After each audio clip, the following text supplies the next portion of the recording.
ఒక చిన్న గ్రామంలో రాము అనే కష్టపడి పనిచేసే రైతు ఉండేవాడు. ప్రతిరోజూ ఉదయాన్నే లేచి తన పొలాలకు వెళ్ళి భూమిని తన కుటుంబ సభ్యుల్లా ప్రేమతో చూసుకునేవాడు. నిజాయితీ మరియు ఓర్పు ఉంటే మంచి ఫలితాలు వస్తాయని అతను గట్టిగా నమ్మేవాడు. ఒకరోజు పొలం దున్నుతున్న సమయంలో రాముకు బంగారు నాణేలతో నిండిన ఒక సంచి దొరికింది. అది చూసి అతను ఆశ్చర్యపోయాడు, కాని లోభం మాత్రం కలగలేదు. ఇది నాది కాదు అని అనుకుని వెంటనే గ్రామ పెద్ద వద్దకు వెళ్ళి ఆ సంచిని అప్పగించాడు. కొన్ని రోజుల తర్వాత ఆ బంగారం పోగొట్టుకున్న అసలైన యజమాని గ్రామానికి వచ్చి వెతకడం మొదలుపెట్టాడు. రాము చేసిన నిజాయితీ గురించి తెలుసుకున్న అతను ఎంతో ఆనందించాడు.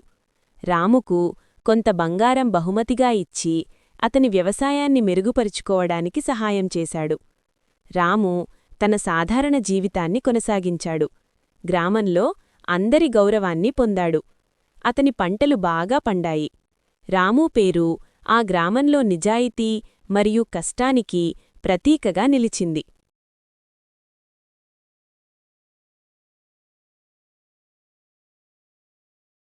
Subscribe Telugu cartoon videos.